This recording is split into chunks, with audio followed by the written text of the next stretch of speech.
व्याप्तदेहाय दक्षिणामूर्तये नमः। शान्तिः शान्तिः शान्तिः।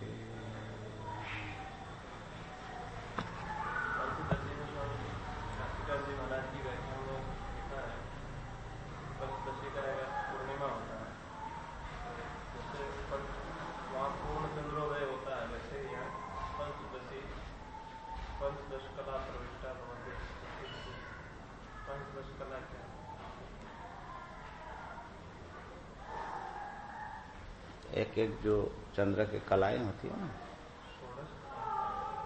षोडश में तो 16वां जो है ना, वो तो अमावस में भी रहता है ना, वो नित्य कला है, वो तो रहता ही है। परंतु 15 का उपचय अपचय होगा, तभी तो 15 दिन में वो आता है ना। अमावस्या के 15 दिन बाद पूर्णिमा आ जाती है, पूर्णिमा के 15 दिन बाद अमावस्या आ जाती है। नित्य कला है, वो सदा विद्यमान रहता है, भले आपको दिखाई न पड़े।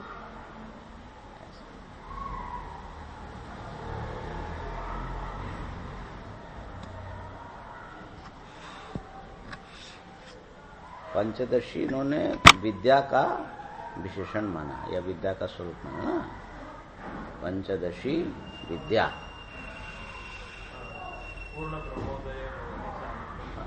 पंचदशी विद्या, पंचदशी जो है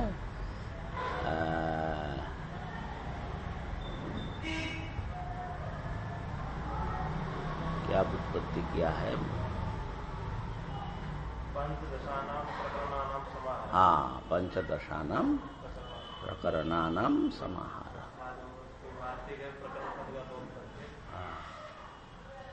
पंचदश प्रकरण अस्ति इति प्रकरणी, लेकिन तो फिर पंचदशिन नहीं हो जाएगा, फिर पंचदशिनी हो जाएगा स्त्रीलिंग में। इन प्रत्यय नहीं करते तो क्या करते हैं?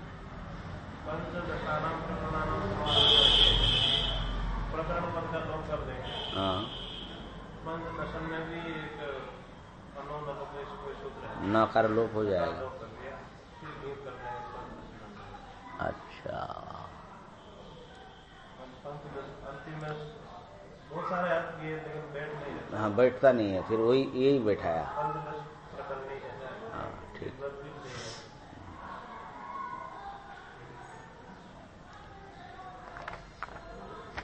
अच्छा,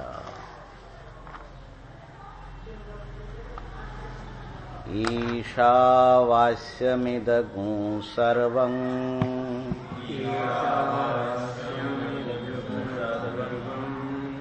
यत् किंच जगत्यां जगत् तेन त्यक्तेन भुञ्जीथा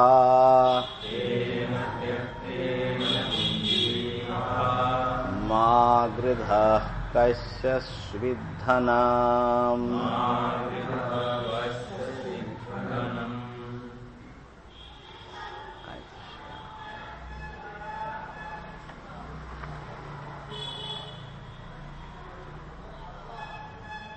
ईशावास्य उपनिषद के जो मंत्र हैं वो कर्म के उपयोगी नहीं है, कर्मकांड के उपयोगी नहीं है, ये बात बताया। कर्मकांड की उपयोगी किस प्रकार? कर्मकांड की उपयोगी भी, आत्मा भी तो कर्मकांड की उपयोगी है, कर्ता के रूप में, भोक्ता के रूप में। बोले हाँ है, लेकिन वो आत्मा का वास्तविक स्वरूप बता। यो ही कर्म फलेनार्थी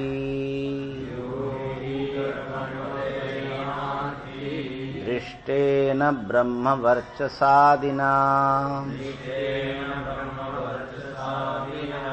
अदृष्टेन स्वर्गादिना च द्विजातिरहं न कारणत्व कुब्जत्वादि अनधिकार प्रयोजक धर्मवान् इत्यात्मानं मन्यते सोऽधिक्रियते कर्मसु इति ह्यधिकारविदो वदन्ति।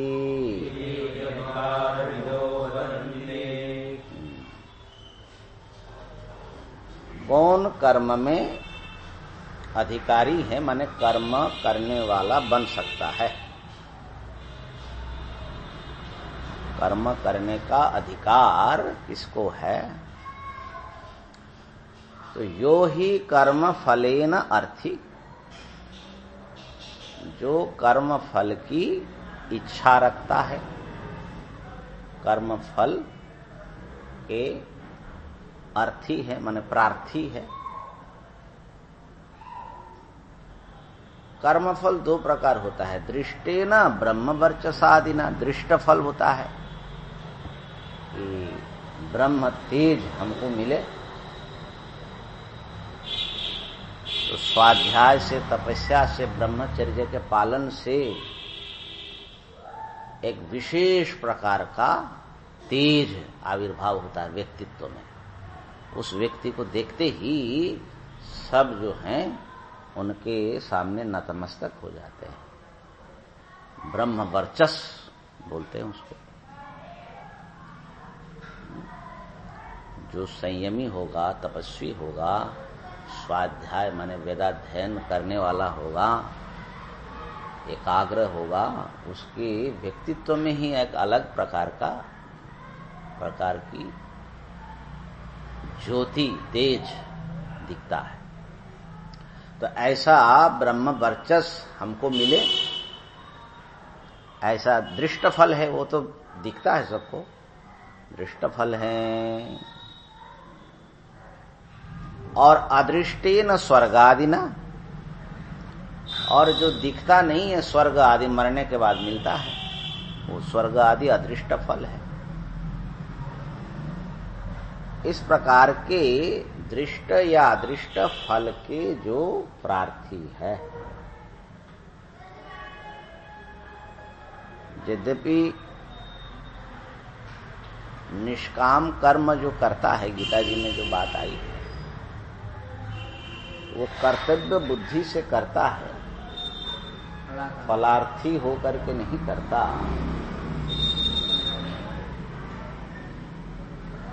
परंतु उसमें भी उदात्त फल की भावना होती है, अर्थात चाहे परार्थपरता हो, चाहे चित्त शुद्धि हो, चाहे ईश्वर की भक्ति हो, चाहे अपने कर्तव्य के भार से हल्का होना हो, इस प्रकार के कुछ उदात्त भाव, फल भी बहुत प्रकार के होते हैं ना महाराज, तो उस प्रकार का फल उसमें भी होता है। हाँ, जो जीवन मुक्त पुरुष है वो भी कर्म करते हैं, भगवान वो भी कर्म करते, उनको तो इस प्रकार के भी चित्त शुद्धि आदि भी तो जरूरत नहीं है, तो उनको कुछ फल की आकांक्षा होगी कि नहीं होगी? भगवान ने तो कह दिया कि उनको तो कर्तव्य नहीं रहता है, फिर भी करते रहते हैं, लेकिन उनको भी फलाकांक्षा होती है। लोक संग्रह में वार्थम संपश्यन कर्तुमर्हसि, सबका भला हो, इस प्रकार के भावना से ज्ञानी सिद्ध भगवान के अवतार स्वयं भगवान ये सब कर्म करते हैं। तो फलार्थी तो किसी ना किसी रूप में महाराज है। फल का रेंज क्या है? बहुत लंबा चौड़ा है। जब तक अद्वैत में आप नहीं पहुंचे तब तक आप कर्म कर्ता फल इसके सीमा के भीतर ही है। तो हमेशा फल जो है दूषणीय ही होगा ये जरूरी नहीं है। लेकिन इतना तो निश्चित है महाराज, कर्म फल के अर्थ ही होना चाहिए, चाहे दृष्ट फल हो चाहे अदृष्ट फल हो। दूसरी बात है, ये तो फल की आकांक्षा होगी और अपने आप को वो कैसा समझेगा तब जाकर के उस कर्म में लगेगा। द्विजातिरहम, मैं द्विजाति हूं। उन यज्ञों के लिए, सबके लिए द्विजाति होना जरूरत नहीं है सब कर्म के लिए, लेकिन यहां एक उदाहरण के रूप में रख रहे, जैसे दर्शपूर्णिमा यज्ञ करना होगा तो द्विजाति का अधिकार है, शूद्र का अधिकार नहीं है, जो अनुपनीत है, असंस्कृत है, उनको अधिकार नहीं है। तो वो अपने आप को उसके योग्य समझेगा, द्विजातिरहम मानेगा, तब तो वो करेगा। साथ में उसको ये भी समझना पड़ेगा, न काणत्व कुब्जत्वादि अनधिकार प्रयोजक। द्विजाति होने पर भी कुछ कमियां रहे तो वो उसके लिए अधिकारी नहीं बनते। जैसे काण हो जाए एक अक्षर, तो उसको अधिकारी उस यज्ञ में नहीं माना गया।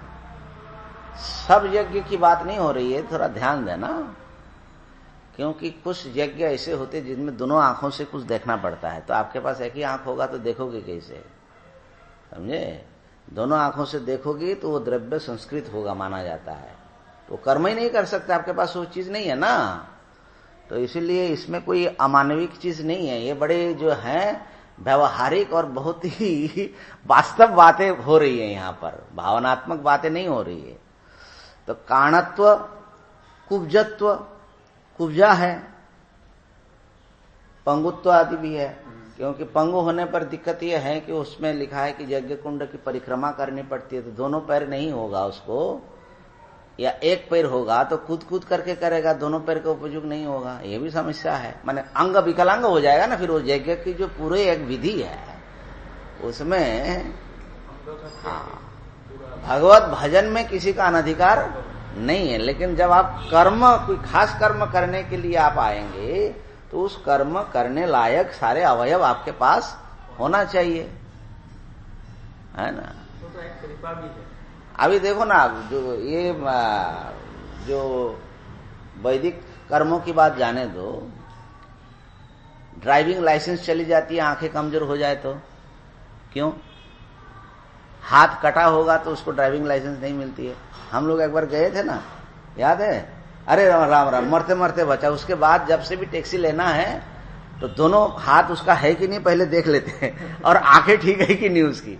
वो इलाहाबाद से आ रहे थे तो बाद में पता लगा ना, वो ढक करके रखा था ना, वो हाथ ही एक ठो नहीं है, अब वो कैसे स्टीयरिंग घुमाएगा? तो जब लौकिक कर्म में ही ये स्थिति है तो शास्त्रीय कर्म तो थोड़ा और सूक्ष्म होता है महाराज, तो उसके लिए थोड़ी योग्यता तो चाहिए।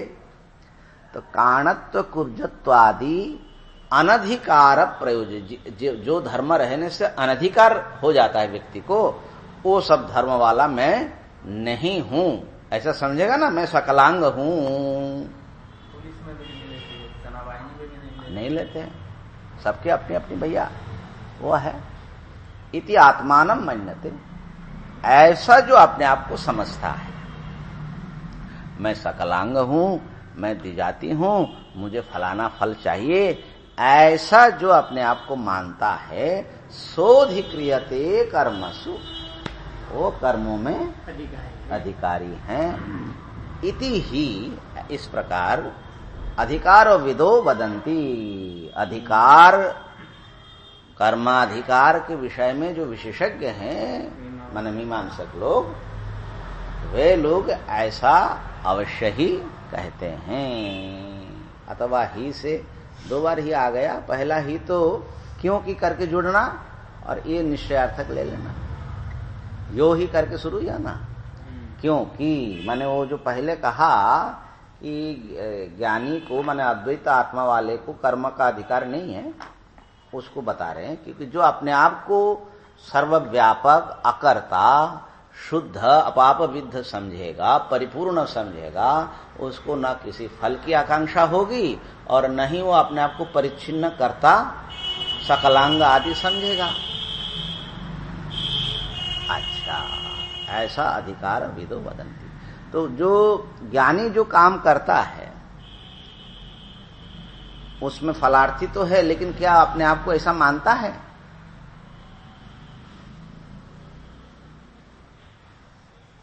तो कैसे कर्म होगा उनसे?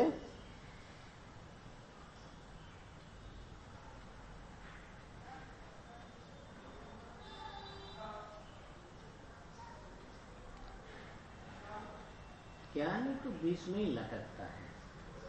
ज्ञानी बीच में लटकता है, बीच में लटकता है माने कर्म भी करता है, अपने को शरीर भी नहीं मानता है, दोनों से ही काम। तो मन ये हो सकता है, इसका मतलब है ज्ञान कर्म समुच्चय आप मान रहे हो? ना ना, ऐसा हम नहीं मान रहे। तो क्या मान रहे हैं आप? हम ऐसा मान रहे हैं माने ज्ञानी का जो उसका जो वस्तु स्थिति है, समझता है कि आत्मा अकर्ता अभोक्ता है, और जो करने वाला जो कार्यकरण संघात है वो संघात में नहीं है, इसके माध्यम से कर्म हो रहा है। संघात काम करता है, संघात काम करता है, मैं नहीं। माने जो एक व्यवहारिक व्यक्तित्व है उसके साथ वो अपने आप को तो जोड़ता नहीं है। तो व्यवहारिक व्यक्तित्व एक प्रकार स्वाप्निक व्यक्तित्व जैसा है, उसके द्वारा कर्म हो सकता है। समझ में आई ना बात? इस पर कभी विचार करेंगे बाद में, ज्ञानी की बात तो आएगी ही। तो इस प्रकार से तस्मादेते मंत्रा आत्मनो याथात्म्य प्रकाशनेन आत्म विषयं स्वाभाविक कर्म विज्ञानं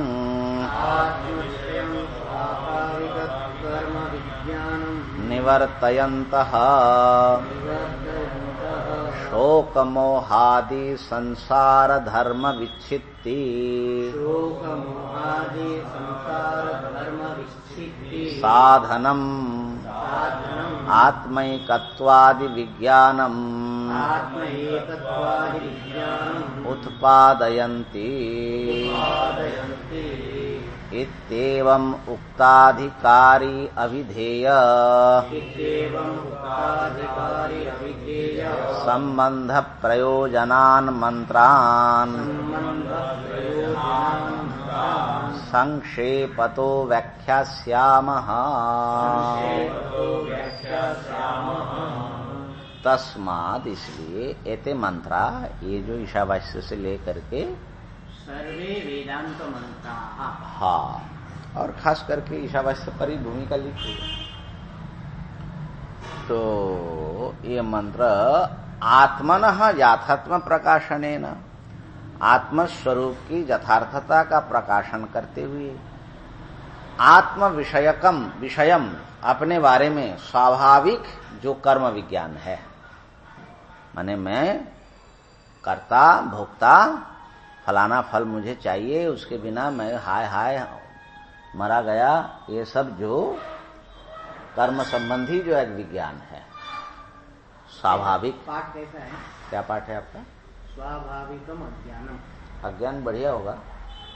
आगे कर्म विज्ञान नहीं है।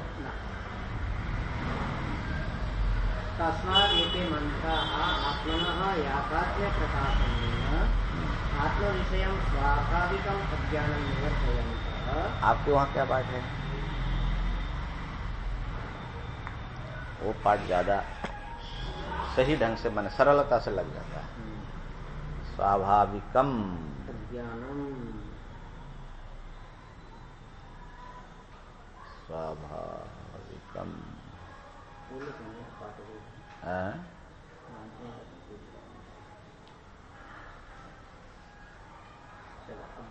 गीता प्रेस का भी है और इनका भी, दोनों का है ना।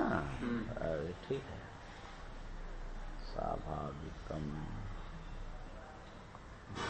ज्ञान, ये ठीक, ज्यादा सरल है। कर्म विज्ञान तो अज्ञान की निवृत्ति से ही हो जाएगी। तो अपने बारे में जो स्वाभाविक अज्ञान रहता है कि नहीं? स्वाभाविक अज्ञान है। क्या अज्ञान है? मैं हूं। स्वाभाविक अज्ञान है। मैं कौन हूं पता ही नहीं है हम लोगों को ना, और है भी तो देहेंद्रिय आदि के साथ में कर्ता भोक्ता के रूप में अपने आप को समझ रहे हैं। यही स्वाभाविक अज्ञान है। ये झट से इतना अनायास बोल देते कि स्वाभाविक अज्ञान है, और हम लोग इसी पर इतना आस्था रख करके जी रहे हैं। स्वाभाविकम अज्ञानम निवर्तयन्तः, स्वाभाविक अज्ञान की निवृत्ति करता हुआ, निवृत्त करता हुआ, अज्ञान को निवर्तित करता हुआ, शोक मोहादि संसार धर्म विच्छित्ति साधनम आत्मैकत्वादि विज्ञानम उत्पादयन्ति। अज्ञान को नष्ट करते हुए आत्मैकत्व विज्ञान की उत्पादन, विज्ञान का उत्पादन कर देते हैं ये मंत्र। एक आत्मा नित्य शुद्ध बुद्ध मुक्त स्वभाव है, ऐसा विज्ञान उत्पन्न कर देते हैं। खाली ज्ञान नहीं, विज्ञान उत्पन्न होता है महाराज मंत्रों से, उपनिषद से। और जब तक न हो तब तक रगड़ाई चलते रहना चाहिए। और ये जो है आत्मिकत्व विज्ञान क्या करेगा? अज्ञान को नष्ट करता हुआ विज्ञान उत्पन्न करेगा मंत्र। और वो क्या है? विज्ञान का लाभ क्या है? शोक मोहादि, शोक मोह भय आदि जो संसार धर्म है, जिसके कारण हम अपने आप को संसारी मान रहे हैं, सुखी दुखी फलाना फलाना, उन धर्मों की विच्छित्ति साधनम, उन धर्मों को नष्ट कर देने वाला यह है आत्मविज्ञान। उसका विशेषण है विज्ञान का। उत्पादयन्ति माने पूरे वाक्य का क्या अर्थ हो गया? इसलिए ये मंत्र आत्मा के यथार्थ स्वरूप को प्रकाश करते हुए, आत्म विषयक स्वाभाविक अज्ञान को निवृत्त करते हुए, शोक मोहादि संसार धर्म विच्छित्ति का साधन रूप जो आत्मिकत्वादि विज्ञान है, उसका उत्पादन करते हैं। ये है मंत्र की महिमा। विज्ञानम उत्पादयन्ति।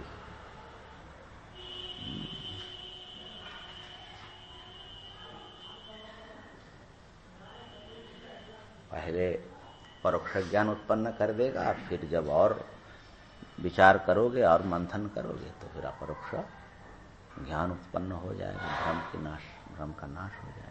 ये मंत्र और जो जपादि में जिन मंत्रों का प्रयोग होता है, इष्ट मंत्र इत्यादि का, तो गुरु मंत्र इत्यादि का जो जप करते हैं, क्या ये अर्थ भी उनमें घटेगा कि नहीं? उन मंत्रों में घटना तो नहीं चाहिए। इष्ट मंत्र आदि का तो जपार्थ विनियोग है, ज्ञानार्थ तो नहीं हो। उससे आपकी चित्त शुद्धि होगी, चित्त एकाग्र होगा, भगवान में भक्ति होगी, भगवान का दर्शन होगा, ये सब हो सकता है। हाँ, भगवान यदि अगर उपदेश कर दे वेदांत वाक्य तो बात वो भी हो सकती, परंपरा हो सकती है। साक्षात कैसे होगा?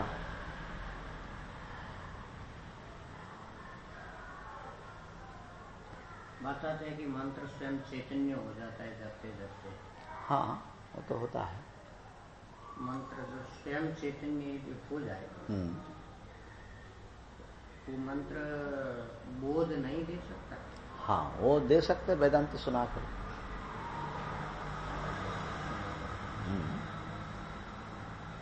उसने अगर आपको वेदांत का माने वेदांत वाक्य अगर आपको उपदेश किया तो हो सकता है।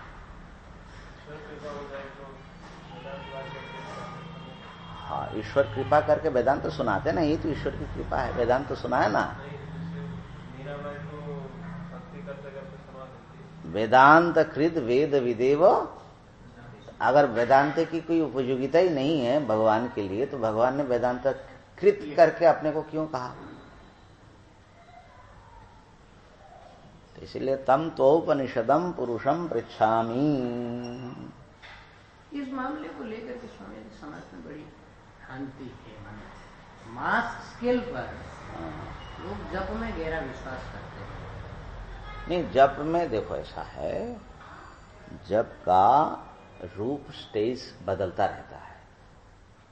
परा पश्यन्ति मध्यमा वैखरी, तो उसका मतलब ये है कि किसी ना किसी रूप में जाकर के ये वेदांत वाक्य का रूप वो लेने लगते हैं, तभी ना होगा। ओम रूप ओमकार के साथ एकीभूत होगा कि नहीं होगा? बिना ओंकार से एकीभूत हुए क्या वो खाली इष्ट मंत्र तुम्हारा अंतिम बोध करा देगा? हाँ, तो ओम के साथ में एकीभूत होना पड़ेगा उनको, और ओम ही तो वेदांत महावाक्य है। इसलिए सन्यासी को ओंकार का उपदेश किया जाता है। जैसे महावाक्य तत्वमसि आदि होते हैं, इसी प्रकार ओम भी जीव ब्रह्म के बोधक है। तो उसका जो परापश्यन्ति आदि रूप है, उसमें जाकर के वो ओंकार के साथ लय हो जाता है ना, तब मंत्र सब अलग अलग नहीं रहता। आपका मंत्र माने शिव मंत्र, विष्णु मंत्र, ऐसा अलग अलग नहीं रहता है ना। महावाक्य का रूप बन जाएगा फिर क्या? हाँ, ओमकार की ओमकारी महावाक्य समझ लो। ओमकार के साथ एकीभूत हुए बिना परम ज्ञान नहीं आ सकता। शब्द है शंकराचार्य महाप्रभु की तुलना कर रहे थे, उसमें लिखा है भगवान शंकराचार्य ओंकार को महावाक्य नहीं मानते। चार जो महावाक्य है और महाप्रभु प्रणव से महावाक्य से उनका वचन आता है, तो महाप्रभु ओंकार को महावाक्य मानते हैं। ओंकार को ना मान करके ओंकार को महावाक्य नहीं मानते हैं। आप लोग तो भाष्य सब पढ़ रहे हैं, कहीं मिले तो हमको बता देना। और उन्होंने जो पंचीकरण पुस्तक लिखा है वो तो खाली ओंकार के अर्थ प्रकाशन करने के लिए लिखा है। मांडुक्य का पूरा उपदेश क्या है? मांडुक्य का पूरा उपदेश क्या है? तो ये ठीक है, 4 मठ के लिए उन्होंने 4 महावाक्य अलग अलग किया, लेकिन सब में एक ओंकार को भी रखा। और ओम का जो अर्थ बताते हैं भगवान शंकराचार्य जी, उसमें जीव ब्रह्म की एकता माने सर्वाद्वैत आ जाता है। ठीक है, तो महावाक्य किसको बोलते हैं? वाक्य और महावाक्य में अंतर क्या होता है? जिस वाक्य से ब्रह्मात्मक ज्ञान मिले वो महावाक्य है, सीधा साधा शब्द में। तो कंपेयर करने वाले अपनी अपनी बुद्धि से कहते, प्रमाण पूछना चाहिए। अच्छा, बल्कि महावाक्य और ये वाक्य का कॉन्सेप्ट ही नहीं है इनमें, वैष्णवों में।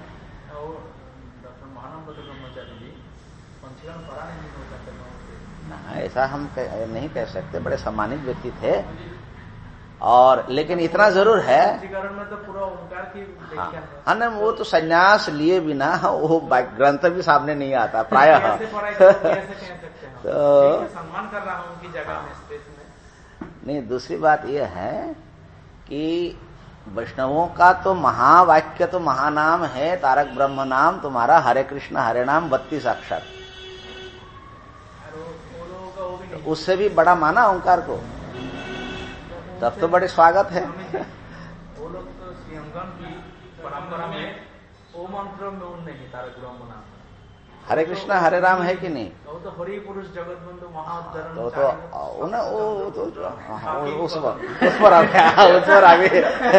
उस पर अभी हम नहीं बात करेंगे बाबा।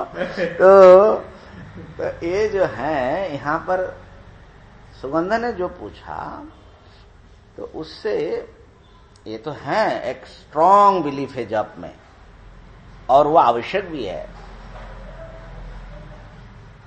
लेकिन किसी भी प्रकार का मंत्र हो, अंततः वो ओम में जाकर के प्रविष्ट होगा। रामकृष्ण परमहंस के शब्द है कि वेद के सारे मंत्र गायत्री में लय हो जाता है और गायत्री का प्रणव में लय हो जाता है। इसी प्रकार वो सारे मंत्र जो है वो ओंकार से उद्भव होता है, आदि बीज है ना बाबा। भगवान ने भी कहा ओम इत्येकाक्षरं ब्रह्म व्याहरन् माम अनुस्मरन् य प्रयाति त्यजन् देहम् सजाति परमां गतिम्। तो अंततः राम राम राम राम भी ओम में बदल जाता है। राम को तो महामंत्र मानते ही हैं, राम नाम। राम रामेति रामेति रमे रामे मनोरमे सहस्र नाम तत्तुल्यम राम नाम वरानने। भगवती ने पूछा बाबा भोलेनाथ से कि महाराज ऐसा कोई मंत्र है जो सहस्र नाम के तुल्य हो? तो उसका उत्तर में है वरानने, हे रमे, ये जो राम राम राम राम है, ये सहस्र नाम के, माने विष्णु सहस्र नाम पाठ करना और एक बार राम बोलना बराबर है। समझ लीजिए, राम नाम की महिमा है महाराज। तो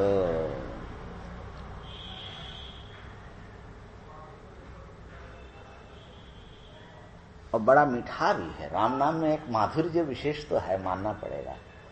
लेकिन कृष्ण भक्त तो कृष्ण को ही कहेंगे, कृष्णेति वर्णद्वयम्। कहते कि कितना मधु भरा हुआ है ये क्री और स्न। कृष्णेति वर्णद्वयम्।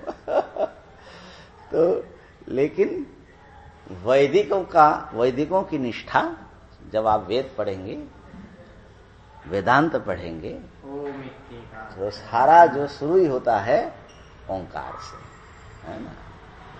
और जो हरि ही लगाते हैं पहले ना, इसको लेकर के भी बड़ा विवाद है। ले हरि ही कहाँ से ले आया? हरि ही ओम। तो एक दिन रास्ते में चलते चलते हमने हरि ओम, कोई संत थे, कौन थे? हाँ संत थे, हरि ओम कहा। तो वो कहते कि हर ओम, जरूर साउथ के हर ओम। हाँ साउथ के, हरि ओम नहीं बोलते, हर ओम। हर ओम माने महादेव का हर हो गया। तो हरि ओम क्यों बोलेंगे? हर ओम। तो भैया ठीक है, हर ओम बोलो, हरि ओम बोलो, ओम हमारा गुथा रहेगा। ये ओंकार जो है प्रणव सर्ववेदेषु, तो ये सब, इसके बिना सब कुछ ना कुछ अपूर्ण ही है महाराज। तो इस प्रकार से वेदांत वाक्य, ईशावास्यम इत्यादि जो मंत्र हैं, ये आत्मिकत्व विज्ञान को उत्पन्न करके आपके शोक मोह संसार के भय समस्त नष्ट कर देते हैं।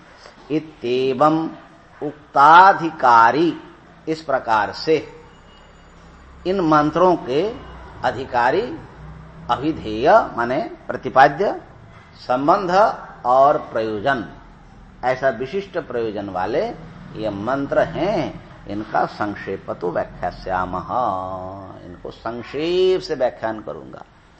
भगवान भाष्यकार के पास इतना काम है और इतनी छोटी सी उम्र में करना है, तो सब जगह लिखते संक्षेप तो, और गीता के पहले लिखते हैं ना, संक्षेप तो विवरणम करिष्यामि। संक्षेप से मैं लिख रहा हूं, माने उनके भीतर बोलने के लिए कितना कुछ था, संक्षेप से जितने आवश्यक है खाली उतना ही कहा।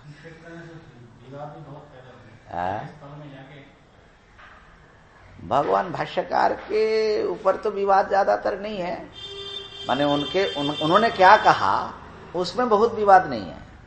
हाँ, उन्होंने जिन लोगों के खिलाफ कहा या उनसे भिन्न जो मत वाले हैं, वो तो विवाद करेंगे ही। वो तो इतना भी लिखने पर भी विवाद होता।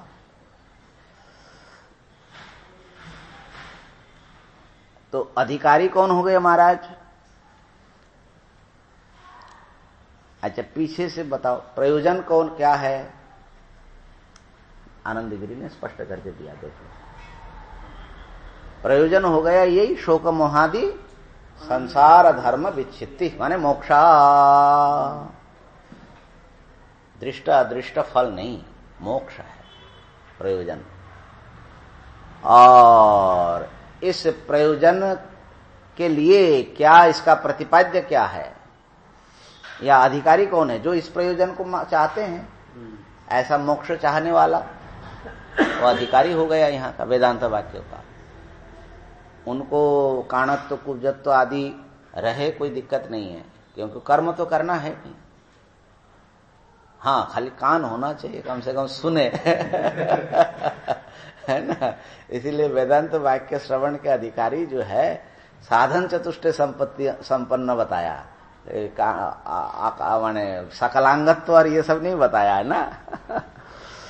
तो अधिकारी जो इस प्रकार मोक्ष चाहने वाले हैं, मोक्ष फलेन अर्थी, अभिधेय तो बता दिया, आत्मैकत्व विज्ञान उत्पन्न करते हैं ना, तो आत्मा एक आत्मा ही है, इस ज्ञान को, विज्ञान को ये कहते हैं उत्पन्न करते, तो ये आत्मैकत्व ही इसके अभिधेय है। और संबंध जो हैं यथायोग्य समझ लेना, माने अधिकारी क्या करेंगे, इन मंत्रों के अर्थों का श्रवण मनन निधिध्यासन करेंगे, तो इस प्रकार से उनके साथ संबंध बन जाएगा मंत्र का, और मंत्र के साथ अभिधेय का संबंध बन जाएगा कि प्रतिपाद्य प्रतिपादक भाव, और फल के साथ संबंध बन जाएगा कि इस प्रकार के विषय ज्ञान से फल उत्पन्न होता है। नहीं दिया आनंदगिरी ने अलग अलग करके? नहीं मिला? क्या हो, देखे जरा, यहाँ पर बाबा चुप मार गए, पहले ही बता दिया होगा। अच्छा, इन्होंने दिया ना टिप्पणी वाले ने? हाँ, टिप्पणी वाले दे सकते हैं, नहीं दिया, इन्होंने भी नहीं दिया। स्वाभाविकम अज्ञानम सूचितम अधिकारी इति ज्ञान कामो अधिकारी अभिधेयम ब्रह्म प्रयोजनम मोक्ष संबंधस्य यथा यथम उह्य। आनंदगिरी ने टिप्पणी में है।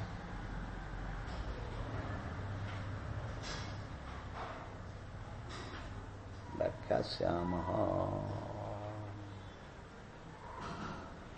अंत में लिखा प्रयोजन वक्ता। हाँ, प्रयोजन आदि का निर्णय नहीं किया, प्रयोजन वक्ता।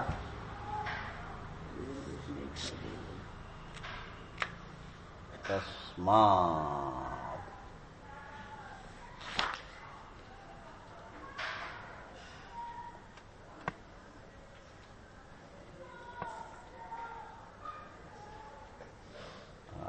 दिया नहीं, अलग से दिया। वाह, ये नया छपा है। अच्छा, न उसी का प्रिंट आउट है? ना, नया है, लेकिन वो मैंने कागज सफेद सफेद दिया है। बढ़िया कागज है। आप वाला ये देखो ना, इसको जो हम पढ़ते हैं, ये अगर सफेद कागज में होता तो कितना आसान होता पढ़ने में ना। पुराना में कागज का क्वालिटी वैसा है ना, पहले से काला कागज। अच्छा भैया, अब आओ, ये सब तो हम लोगों की भूमिका में चली गई, सब परोसने में अभी खाना शुरू ही नहीं हुआ। ईशावास्यम इदं सर्वं यत् किंच जगत्यां जगत। पद पाठ बोलते हैं, पद पद अलग करके पढ़ने का नाम पद पाठ है। वेद के कई पाठ होते हैं ना, पद पाठ, जटा पाठ, घन पाठ। हाँ, तेन त्यक्तेन भुंजीथा मां गृधः कश्यस्विद धनम। ईशावास्यम इदम सर्वम, ये सब कुछ ईश्वर के द्वारा आच्छादनीय है। यहाँ पर जो भाष्य है वो देखिए, ईशावास्यमिति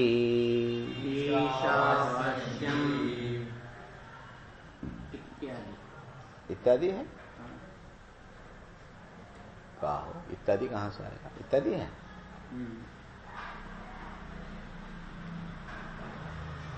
ईशा इष्टे इति ईट, ईशा इष्टे इति ईट, तेन ईशा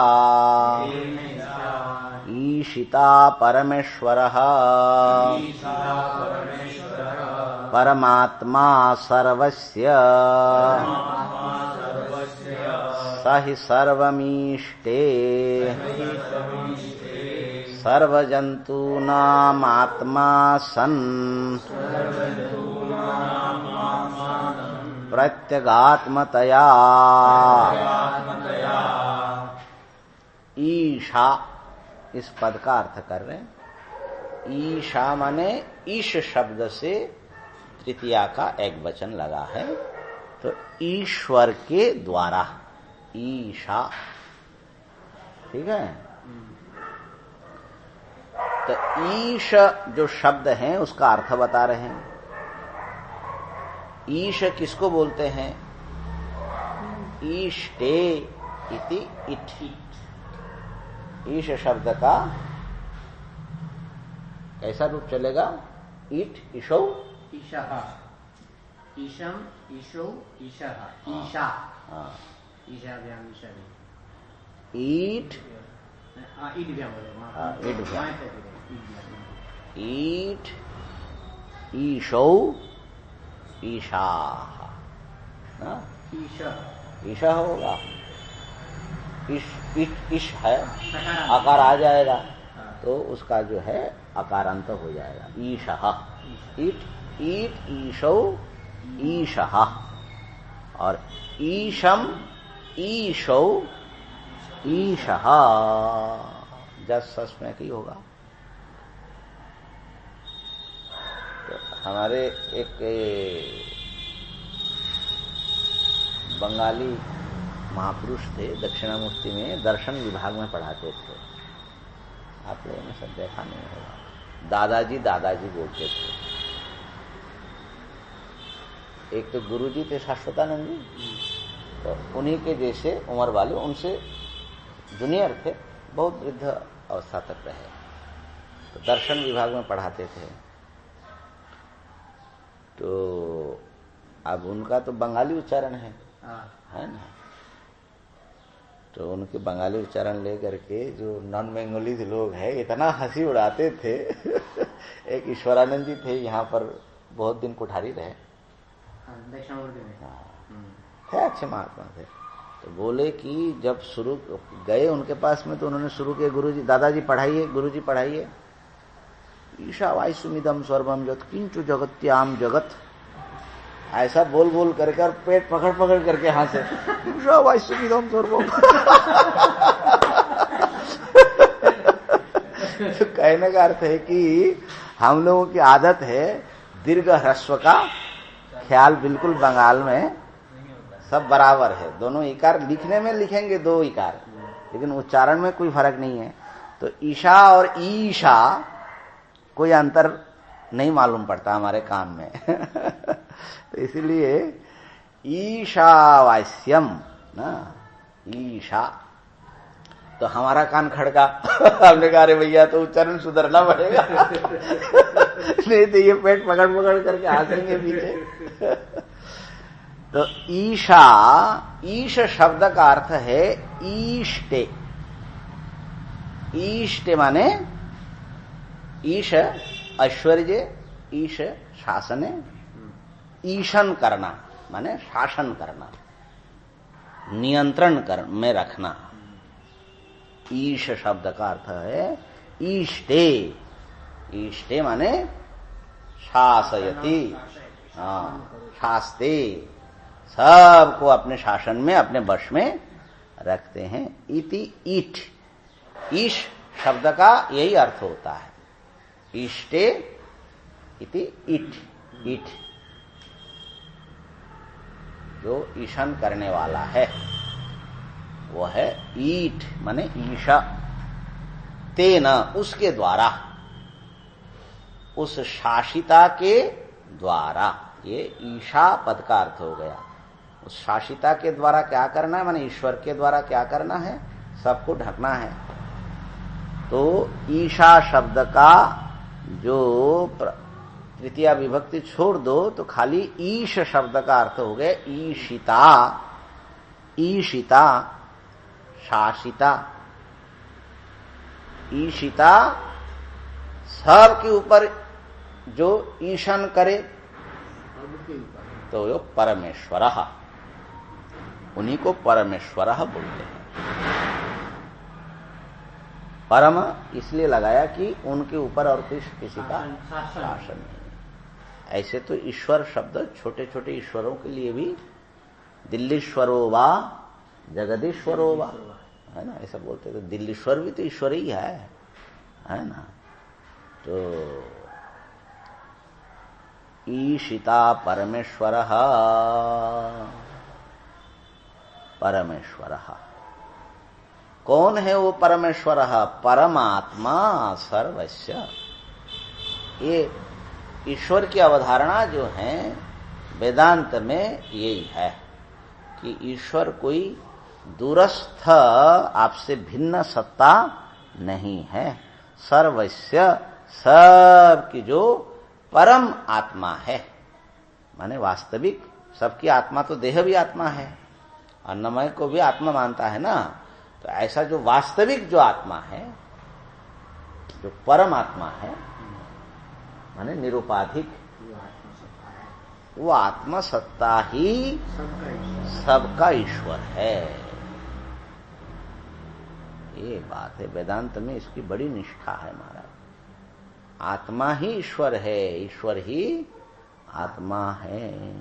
सर्वस्य सही सर्वमिष्टे, वो सब को चलाता है, शासन करता है। इष्टे इष्टे कैसे सबको चलाते हैं? सर्व जंतु नाम, सभी जीवों के आत्मा सन, आत्मा हो करके सबको चलाता है। प्रत्यगात्मतया, प्रत्यगात्मा के रूप में सबकी आत्मा बन करके सबको चला रहे हैं।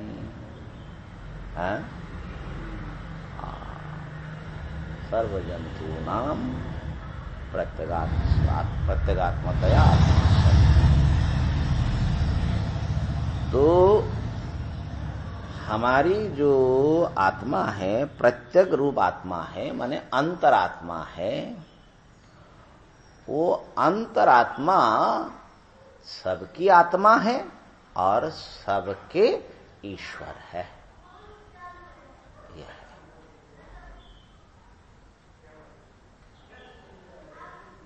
ठीक हो गया। ईशन सबके ऊपर चल रहा है कि नहीं किसी का, ये समझने से तभी जाकर के आच्छादनीय ठीक ठीक आएगा। जब तक साधक की दृष्टि में सब के ऊपर किसी का ईशन शासन नियंत्रण चल रहा है, ऐसा समझ में नहीं आएगा, उसको ईश्वर तत्व और आत्मा के वास्तविक स्वरूप कैसे समझ में आएगा।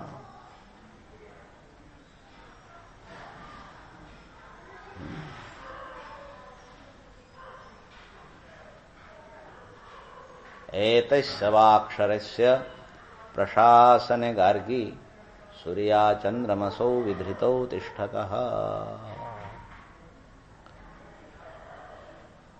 इसी परमात्मा के प्रशासन से समस्त विश्व बड़े नियम से चल रहे हैं, सब नियंत्रित है, कोई भी पदार्थ स्वाधीन नहीं है, नियम के अधीन है।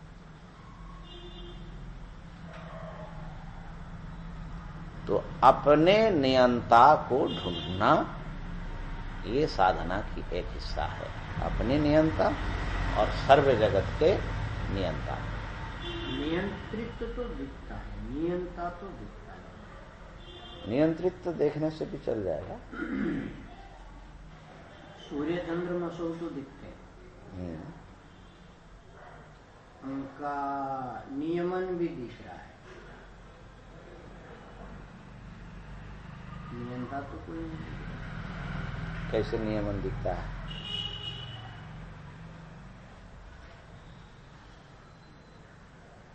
नियमन लोग अपने अपने ढंग से ठीक ठीक टाइम पर सब कुछ ठीक ठीक कर रहे हैं। प्रत्येक पदार्थ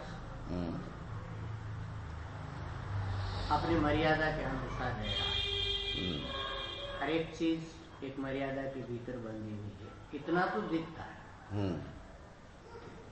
मर्यादा को बांधने वाला, तो मर्यादा को निर्धारण करने वाला तो कोई दिखता नहीं। तो प्रत्येक वस्तु को मर्यादा, जो मर्यादा में चल रहे हैं, तो किसी शक्ति से नियंत्रित है कि नहीं?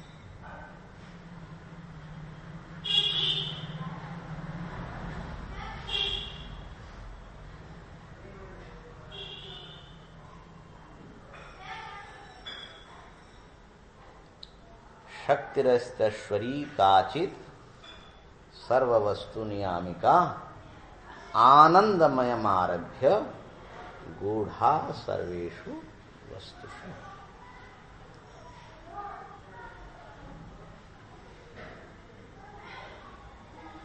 एक नहीं दिखती ना, खंड खंड दिखती है ना। शरीर का नियमन करने वाली शक्ति शरीर के भीतर है, पृथ्वी का नियंत्रण करने वाली शक्ति पृथ्वी के भीतर है, नियामिका शक्ति है, मर्यादित रखने वाली शक्ति है, उससे ही सारी मर्यादाएं चल रही है। सूर्य का नियमन करने वाली शक्ति सूर्य में है। ये शक्तियां आपस में टकराती क्यों नहीं है?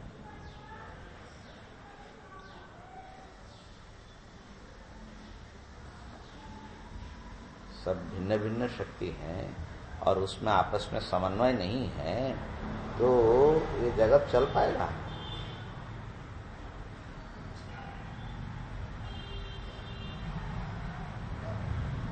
समन्वय तो एक माने सेल ढंग से एडजस्टमेंट हो गया। जैसे जब बड़ा चुंबक रख दिया जाता है तो उससे कमजोर लोहा जो होता है वो सब खींच खींच करके चुंबक की तरफ चला जाता है, और बड़ा लोहा रख दिया जाता है यदि तो छोटा चुंबक हो तो खींच खींच करके लोहे की तरफ चला जाता है।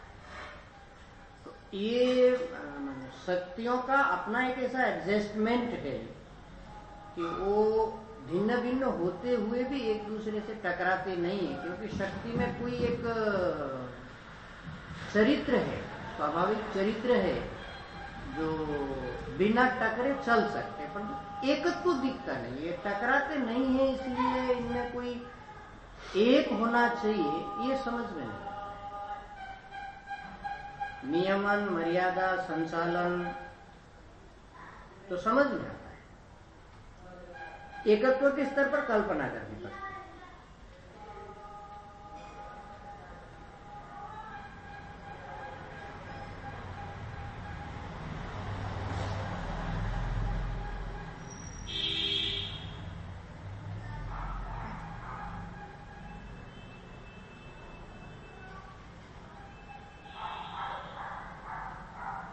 देखो, सूर्य नहीं होता, पृथ्वी नहीं होती तो तुम्हारा शरीर और तुम्हारे शरीर संचालन करने वाली शक्ति हो ही नहीं सकती, प्रकट ही नहीं हो सकती। ये सब एक सूत्र में गुथा हुआ है, दिख नहीं रहा। जीवन एक अखंड स्रोत है, सब पदार्थ एक सूत्र से गुथा हुआ है। चलो इस पर फिर विचार करना पड़ेगा, ये देखना बहुत जरूरी है। ओम पूर्णमदः पूर्णमिदं पूर्णात् पूर्णमुदच्यते पूर्णस्य पूर्णमेव वशिष्यते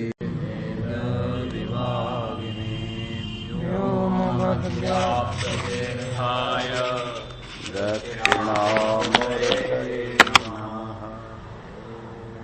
शांति शांति शांति।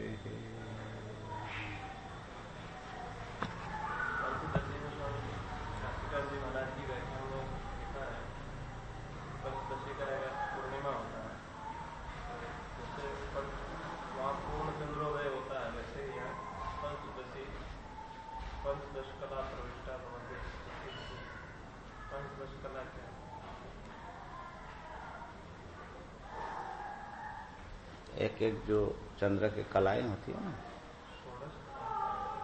षोडश में तो 16वां जो है ना वो तो अमावस में भी रहता है ना, वो नित्य कला है, वो तो रहता ही है।